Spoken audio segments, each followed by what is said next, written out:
Hey everybody, on the run with Beards and Dunn, back for another episode, and we brought another guest. And Dick, this is a guest. This is kind of unique. Usually, Dick has an acquaintance through the running world that he's able to tap, or we know someone mutual that we can, go, yeah, that'd be a great guest. Let's call him up, a coach, a runner, somebody like that. Neither one of us have ever met our guest before today, even though I kind of feel like we know him because he's written a book called The Frontrunner, and he was gracious enough to give each one of us a copy to kind of, I don't know why you did that, Brad. We'll ask you in a minute here, why you wanted us to take a look at it, and we did. And as soon as I started reading it, I couldn't put it down. It's just one of those, I've always loved running, and yet most books about running, fiction, or a lot of biographies are mostly facts and figures, I enjoy that. I enjoy reading about people's backgrounds. But to find a book about running that actually was written by a runner who understands running, I think is unique. And so we asked Brad Fawley. Am I saying it right, Brad? Sure, Fawley. Yeah. Fawley, excuse me. No he's the author, and he sent us the book. And after we both read it, we quickly contacted him and said, would this be possible to visit with us? And he graciously said yes. So Brad, thank you and welcome. We're going to kind of get started here by learning a little bit about you. I think, you've had a little chance. But done. Yeah. Okay, Brad, first off, thank you. Yes, very much. And Dunn knows this. I have not read a book, a real book. I read magazines and newspapers all the time. In over 50 years. I am not making this up. Oh, wow. And Brad, when I picked up your book and got into it, I could not turn the pages quick enough. It was gosh dang amazing. So Done. Take it from here, buddy. All right. Well, I have to compliment Dick for his full disclosure there. And I'm not a big book reader either. I read books. I think the last book I read was The Boys in the Boat, which is a true story of the 1936 Olympic rowing team. And it's actually a biography of Joe, one of the main, the rower. It's kind of his story woven into The Boys in the Boat, which is now a movie. And so, I like books that pique my interest. And yet I'm just not one of those voracious readers that just pick up books, here and there and just start cracking into them. I've got to kind of have a reason. And, just the fact that your book was a running book. So let's kind of get into this. You sent us a little bio. It says you started running in 7th grade. Tell us about that. How did your running start and how did it develop? Glad to.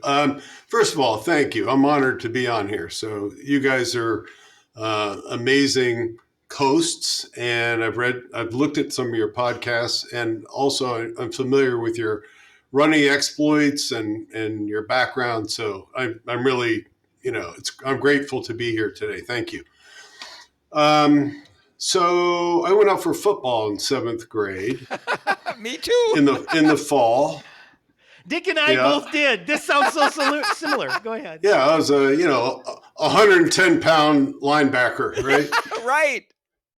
And that didn't work out too well for me, but one thing that happened was at the end of every practice, the coach would make us run the whole team to the opposite goalposts and back.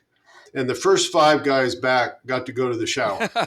Everybody else had to go another round.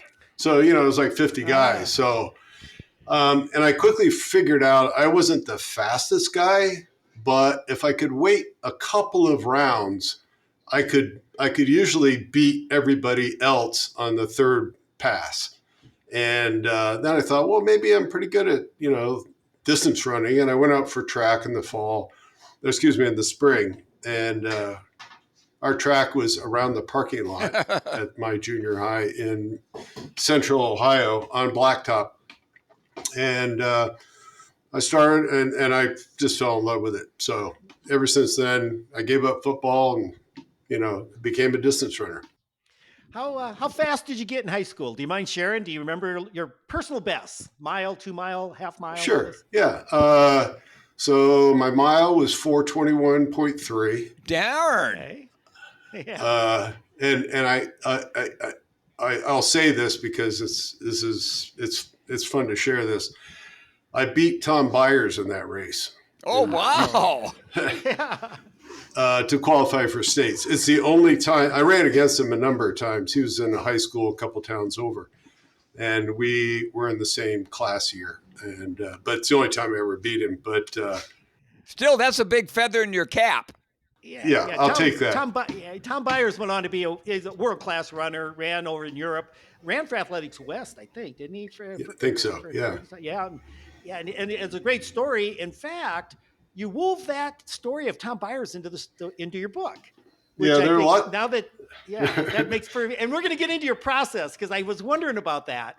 The fact that you use actual factual running history in a fictional book, I liked it, because it made it feel not fiction to me. Oh, me too. Okay, so you went to high school and had I would guess, it sounds very successful running career. Did you get recruited? I got recruited from a number of schools.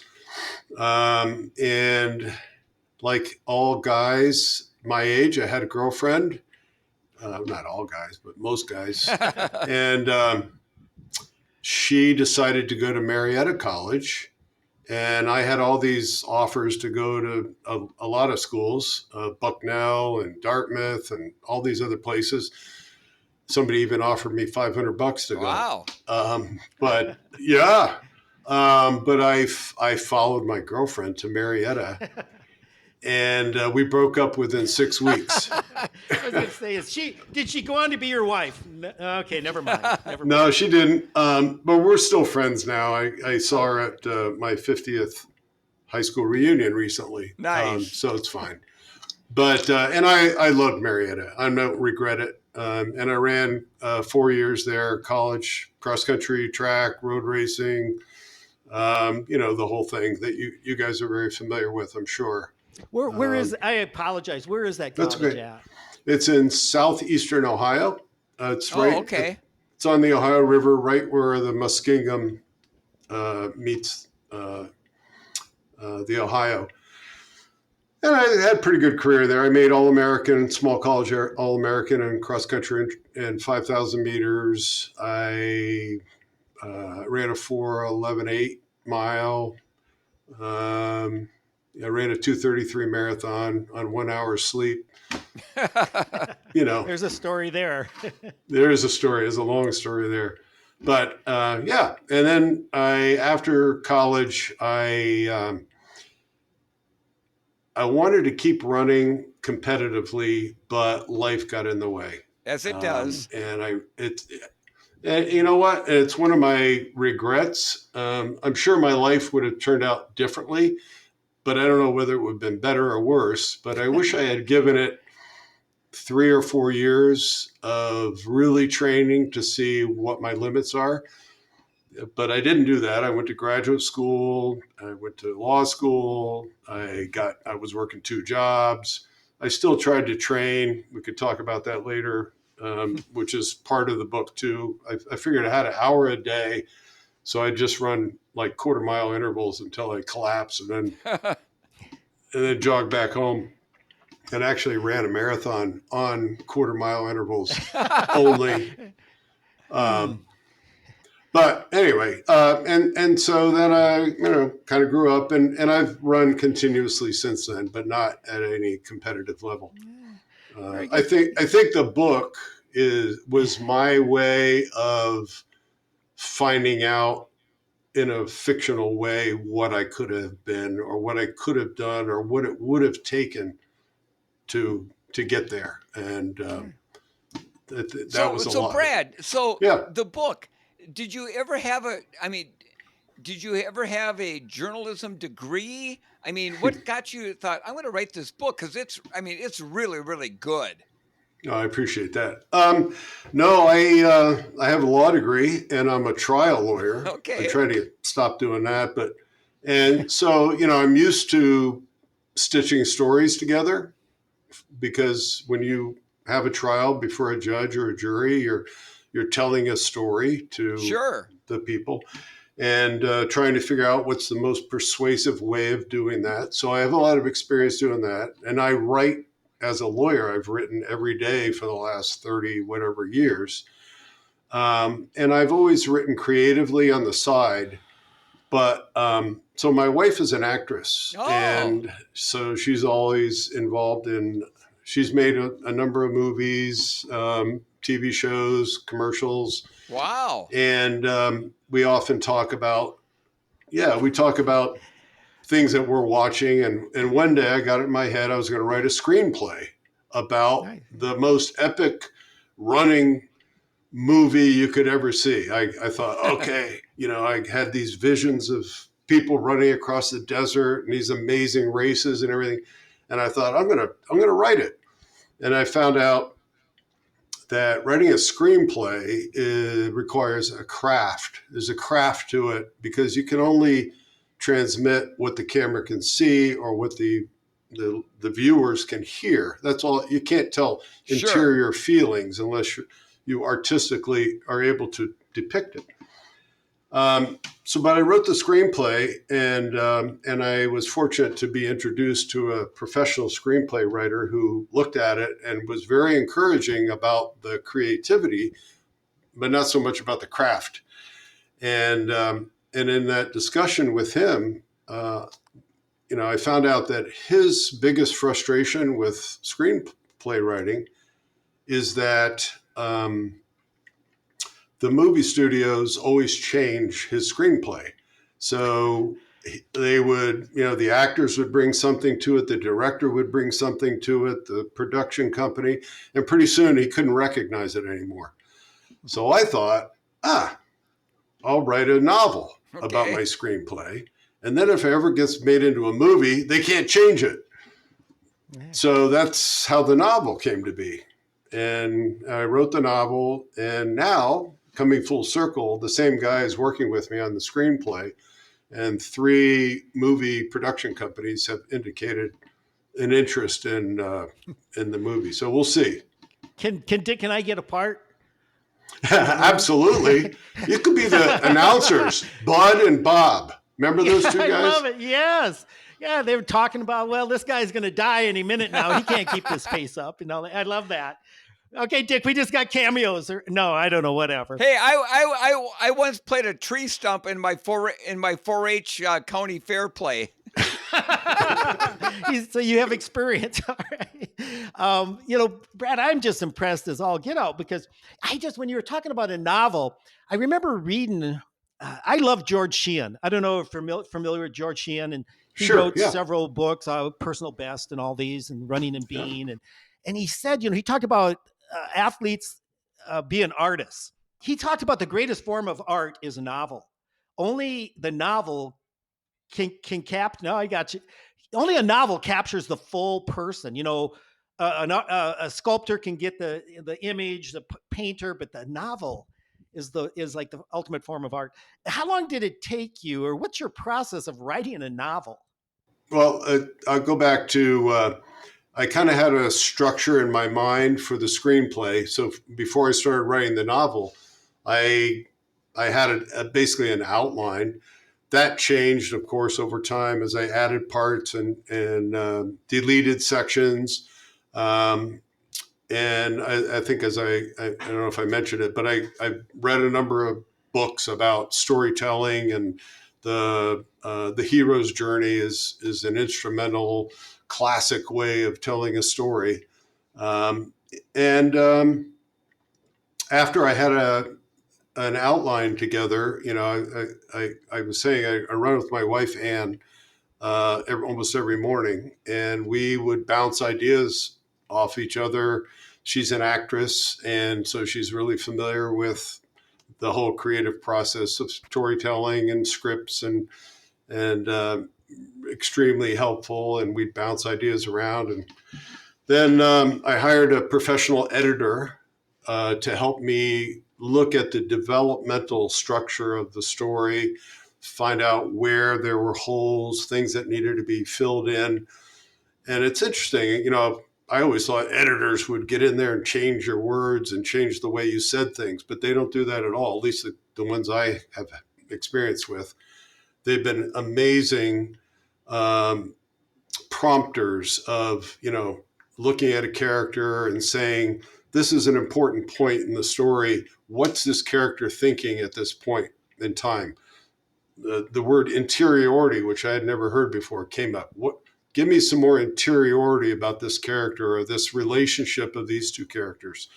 And I actually found that, when I started writing this, I thought, I want to write the running scenes. I want to see the races and I love all that part of it. But what I turned out loving more than anything was digging into the interpersonal relationships, what drove the characters, the relationship between the father and the son, and then my protagonist Russ's and his coach, who became a father figure, and what these people all went through during this journey that my characters followed, and even the Russians.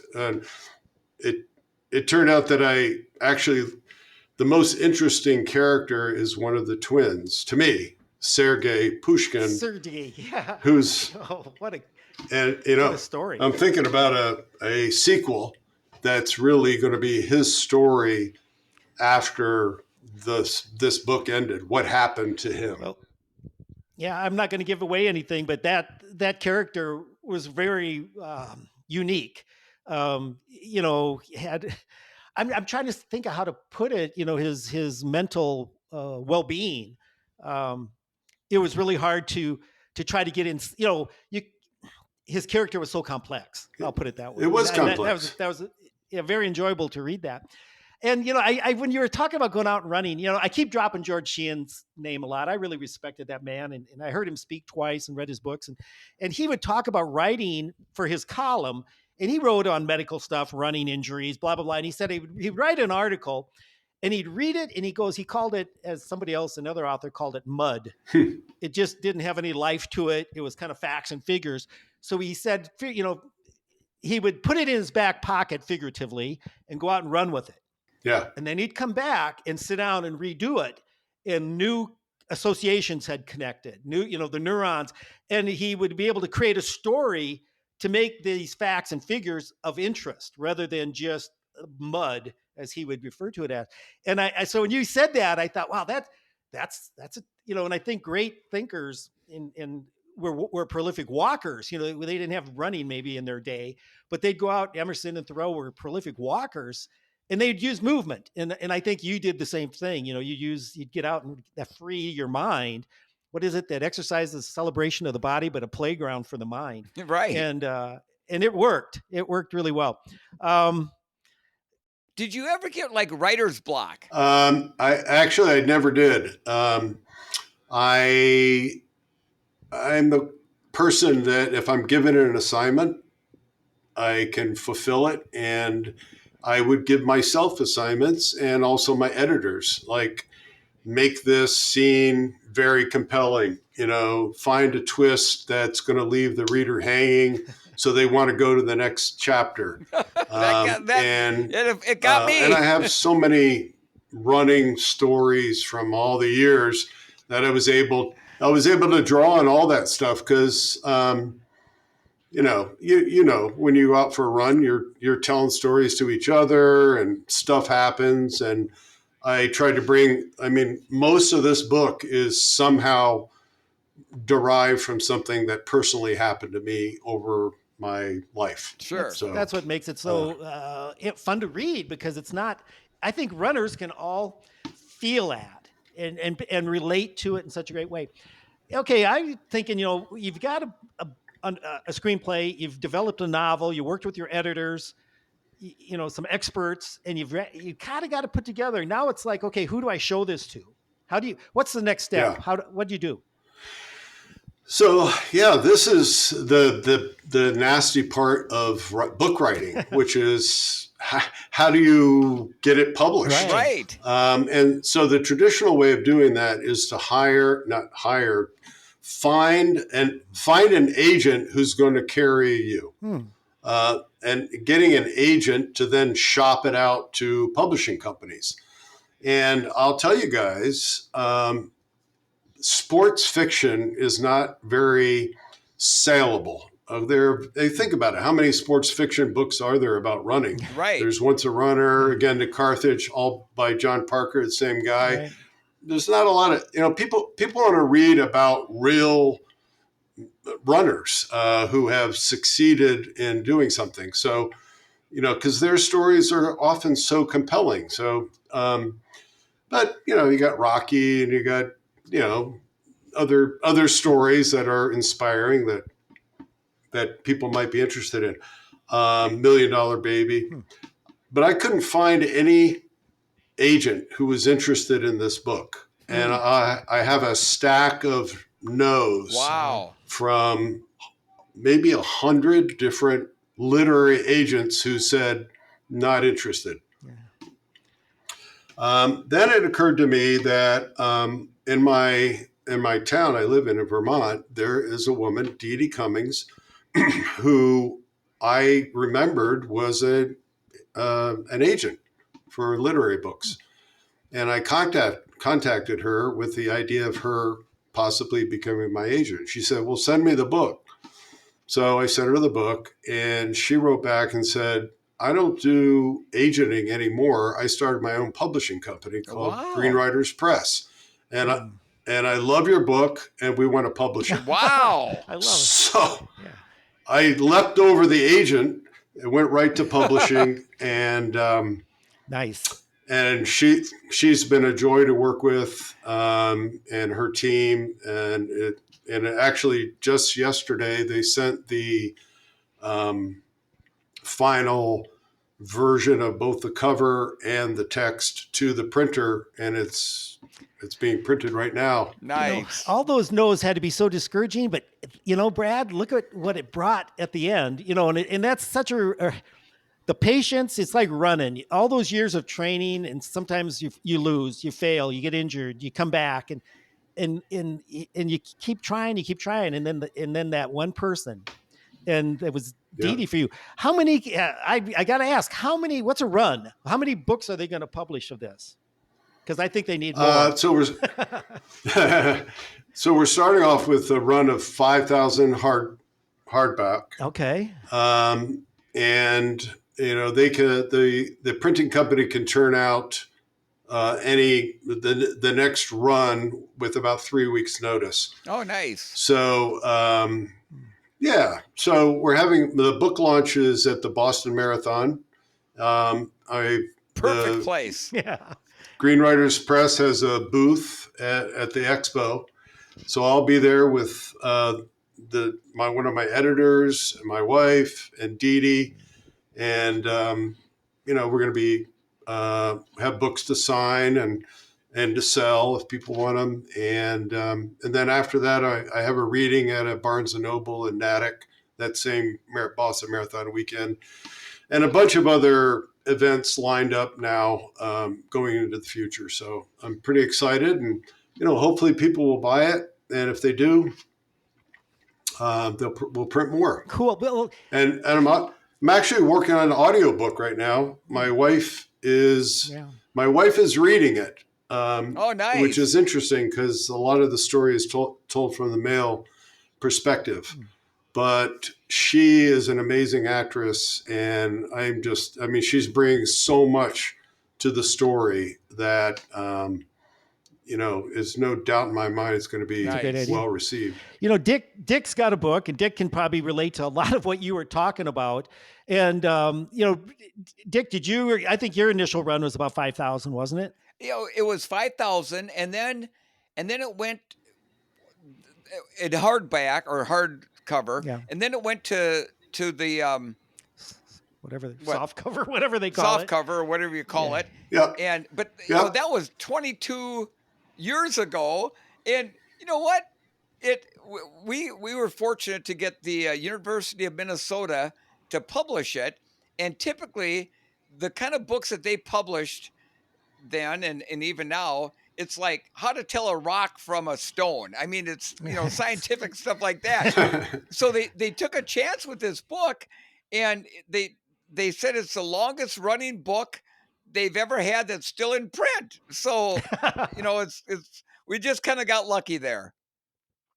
That's amazing. I can't imagine they like a lot of geography book or geology books, or yeah, we need another run of that geology anyway. But no, that's exciting. And Brad, I can't speak highly enough of the book because after reading it, it's, as Dick called it, it's a page turner. And I actually went back and I was so excited reading it.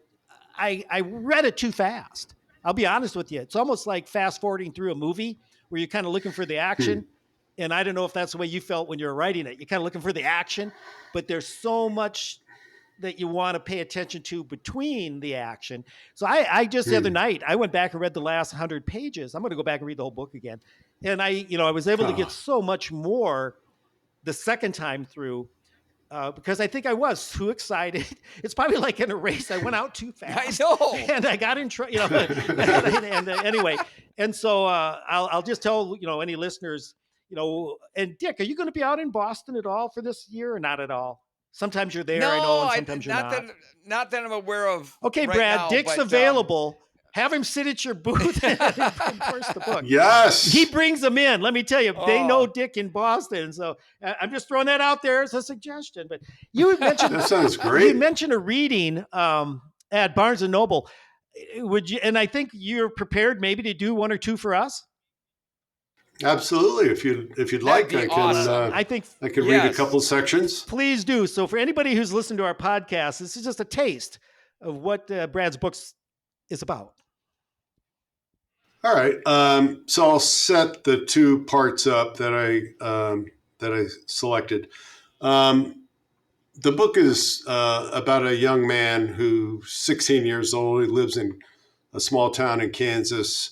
He's the protagonist. And it's not that he doesn't like his people in his town or his hometown or anything, but he wants to find something for himself. And he's not sure what it is to move towards. And his father works at a service station as a repairman, and the guy that owns the station is a former runner. He's a vet who lost a leg, and he never was able to run after that.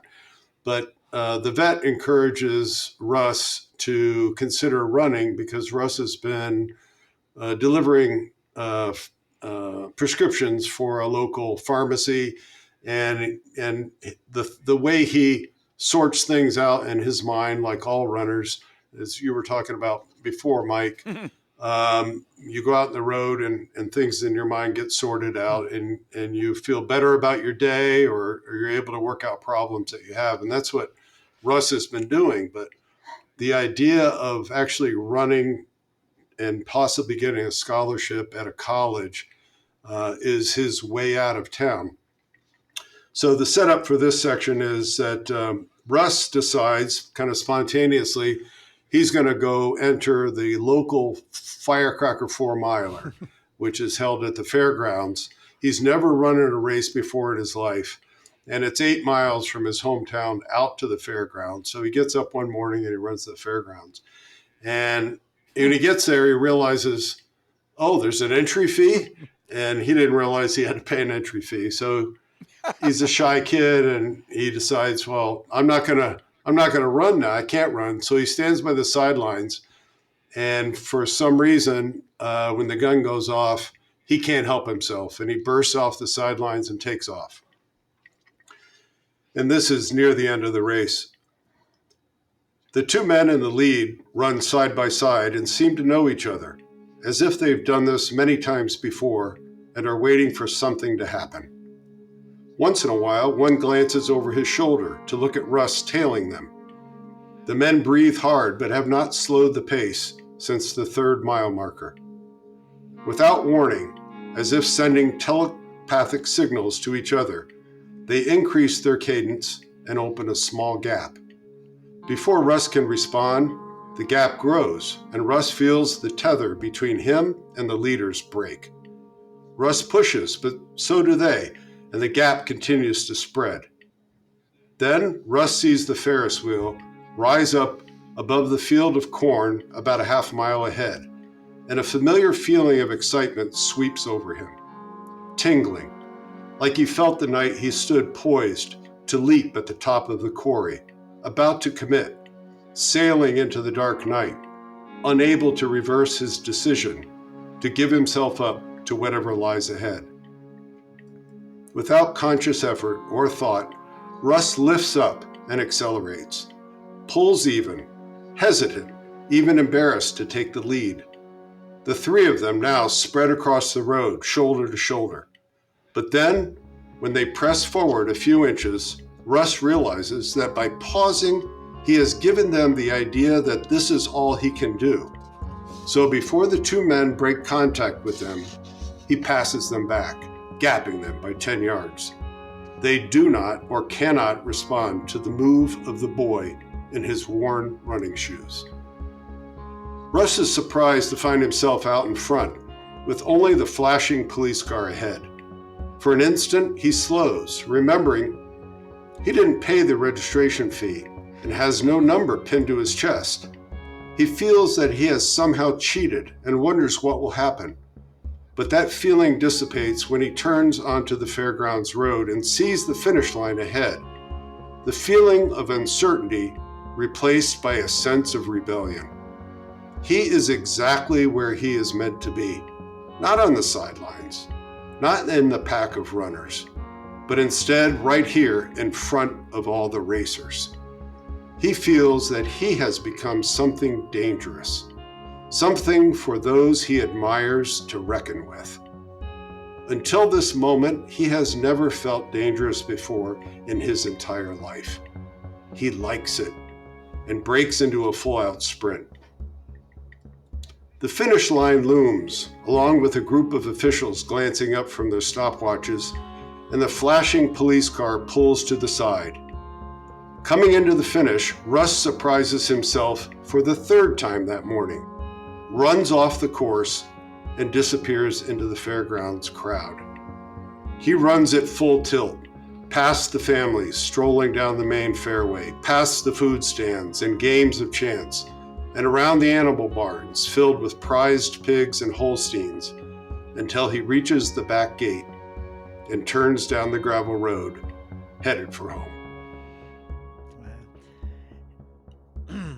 And it gets better. It gets better. What happens after that? That is, I don't know, Dick, if you can relate to any of that. Feeling dangerous and liking that feeling. Oh gosh, that is yeah. Good stuff. Do you have another section, Brad, that you'd be willing to share? There's one more I know that we talked about. Sure. Go ahead. Yeah. So at some point in the story, after a lot of developments, Russ decides to pursue basically an impossible dream for a runner.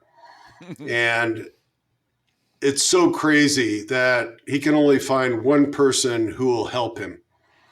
And he goes to the desert to find an ex-world-class marathoner who has given up on running many years ago because he was cheated out of a gold medal by a Russian who was doping, and has lived ever since in the desert on his own ranch.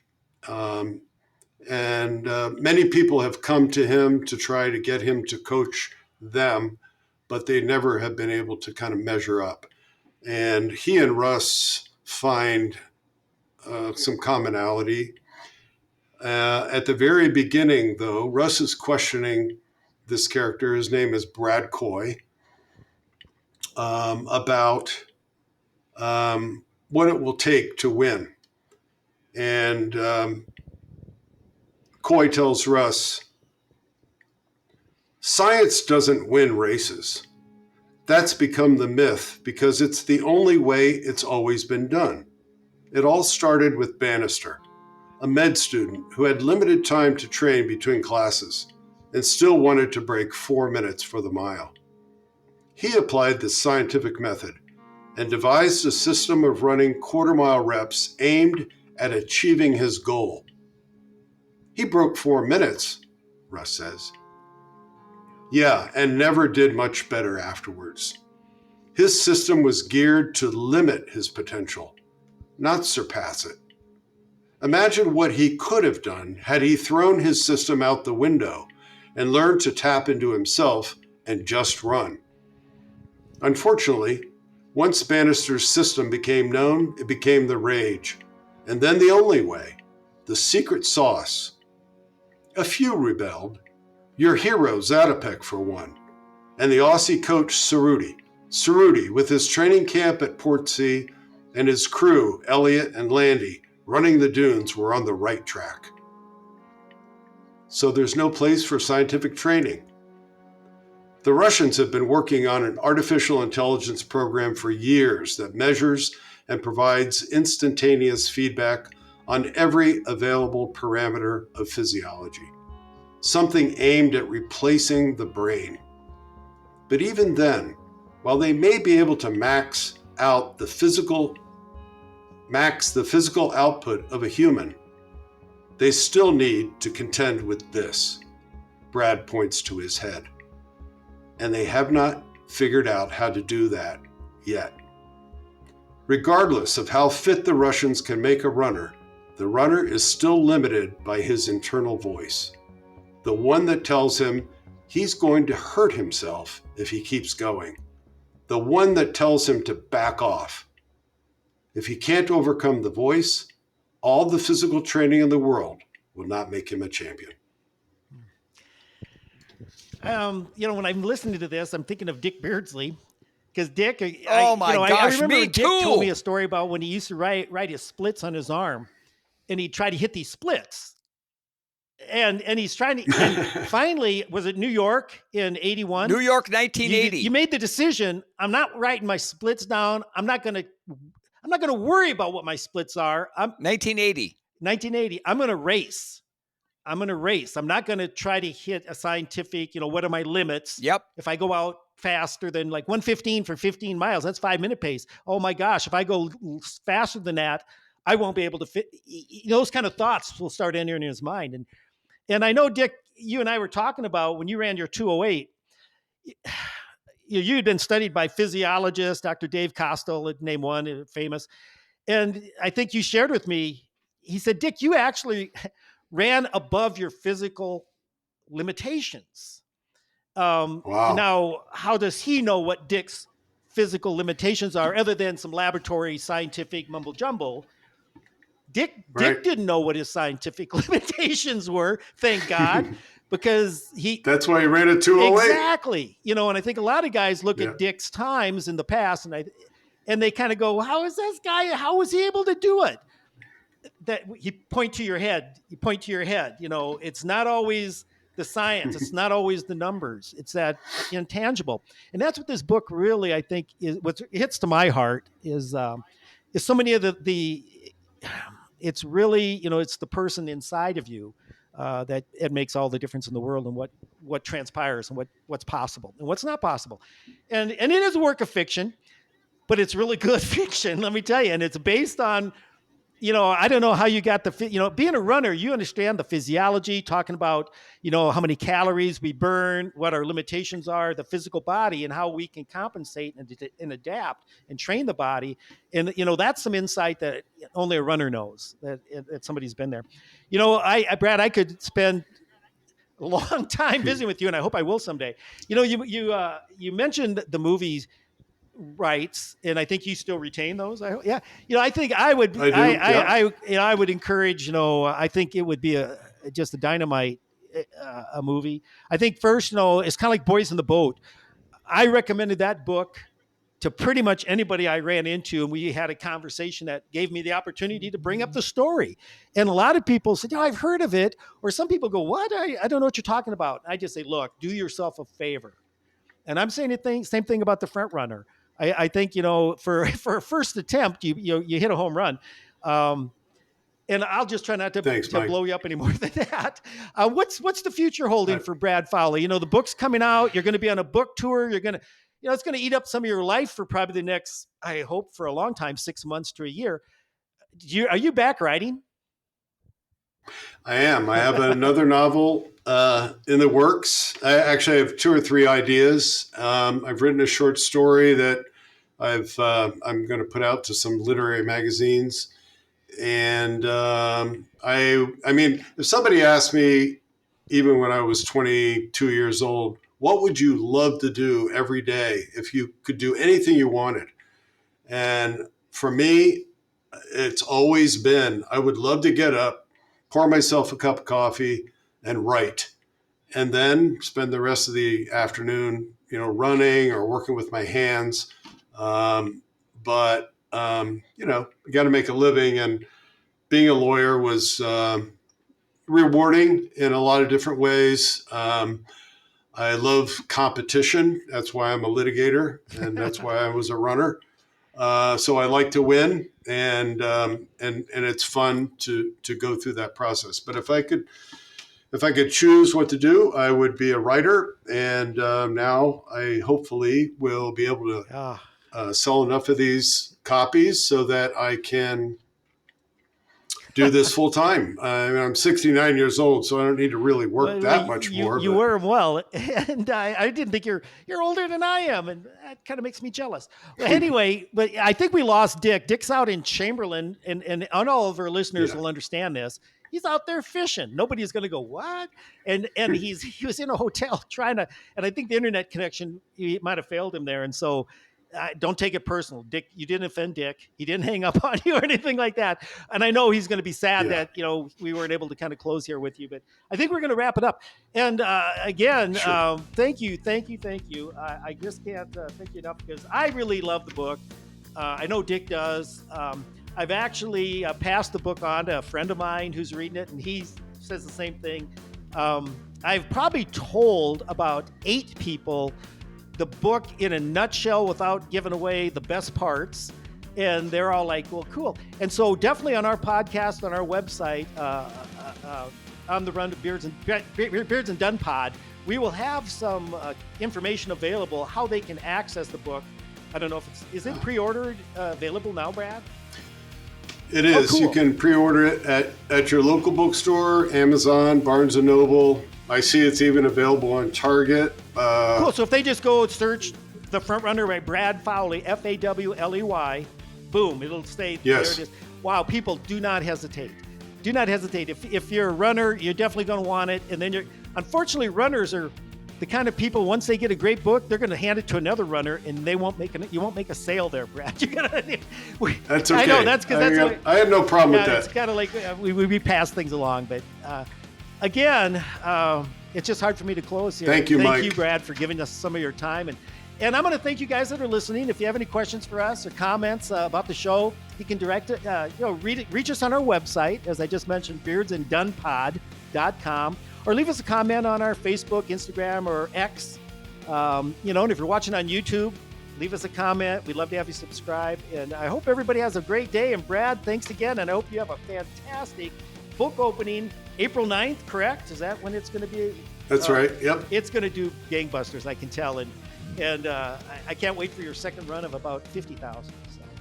Thank you, Mike. And it's so great to meet you this way. Yep. Hopefully we'll get to talk again sometime. Great. Thank you. All right. Thank you. All right. Take care.